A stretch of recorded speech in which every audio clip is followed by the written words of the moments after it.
ये जो assessable value वाला चैप्टर है, इसमें क्या क्या इंक्लूड करना और क्या क्या एक्सक्लूड करना है। तो क्या क्या इंक्लूड करने तुम लोग पढ़े ही हो, कंपोनेंट में पढ़े तुम लोग हैं किस क्या क्या हम लोग एसेसेबल, ठीक है।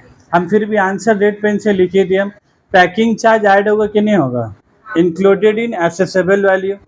इंस्टॉलेशन चार्ज ये भी इंक्लूड होगा, डिलीवरी चार्ज ये भी होगा, रेटिंग चार्ज ये भी होगा, CGST का पैसा ये तो हम लोग को निकालना ही है।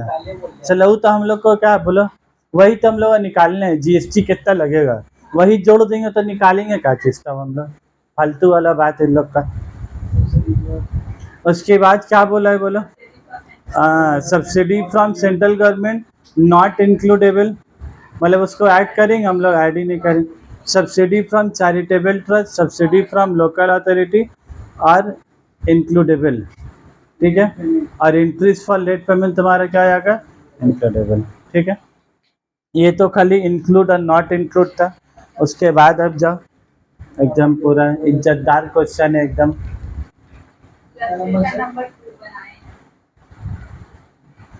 अब हम लोग जो अगला क्वेश्चन है तुम्हारा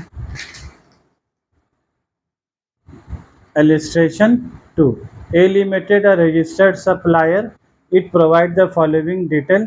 तुमको क्या बोला, it provide the following details of taxable interstate supply, क्या लिखा बोलो, interstate supply made by it for the month of March, ठीक है। तो ये लोग तुमको डेटा तुमको दे दिया, ठीक है। Least price of goods, least price of goods, सामान का लीस्ट प्राइस बोलना है।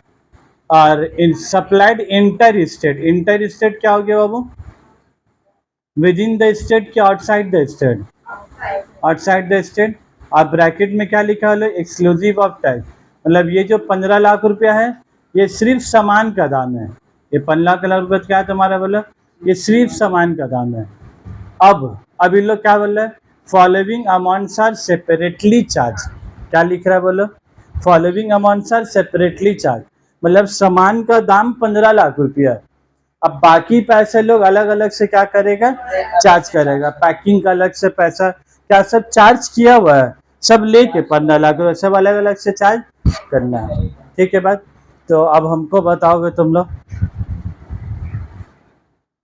इसीलिए ना टैक्स में मसला क्या है, तुमको प्रैक्टिकल क्वेश्चन बनाने से पहले तुमको उसका थ्योरी को क्या है समझनी हो। जब तक तुम प्रोविज़न नहीं समझोगे ना बेकार है, तुम इसको क्या है समझ ही नहीं सकोगे। ऐड लेस करने को बड़ा बात है, चलो 2 का भी बच्चा को बोलेंगे वो भी ऐड कर देगा, लेकिन मालूम तो होना चाहिए ना कि किसको 15 लाख में 50 रुपये को ऐड करूँ तो 5 का बच्चा नहीं ऐड कर लेगा, बोलो वो भी ऐड कर लेगा पैसा। खाली 5 का बच्चा में तुम लोग सेमेस्टर 6 में इतना का फ़र्क है कि तुम लोग का प्रोविज़न क्या है पढ़ना होगा।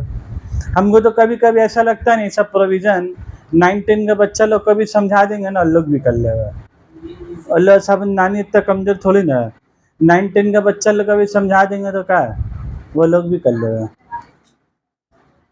हाँ ये इतना इज्जतदार चीज़ नहीं है तो, बट ठीक है अब सब चीज़ तो 9-10 में नहीं पढ़ा देगा ये लोग, पहले लोग झगड़ा करने सिखाएगा 9-10 में और फिर ग्रेजुएशन में पढ़ने सिखा रहे लोग।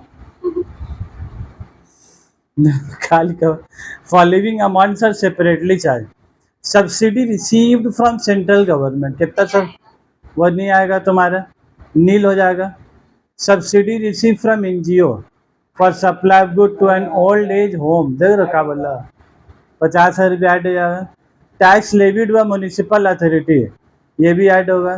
पैकिंग चार्जेज ऐड होगा। Late fee paid by the recipient of supply of good, तो क्या लिखा, for delayed payment of invoice, late fee का बात कर रहा ना हम लोग, तो लेट फी नंबर ई में क्या पढ़े तुम लोग, इंटरेस्ट, अगर टाइम के अंदर पैसा नहीं देगा तो ये जो सप्लायर है ये जो सेलर है वो बायर से क्या लेट फी चार्ज करेगा, तो वो भी जब चार्ज करेगा जब भी बिल बनाएगा, जब बिल बनाएगा तो उसमें पैसा ऐड करेंगे, कहना है एसेसेबल वैल्यू में ऐड होगा, ठीक है।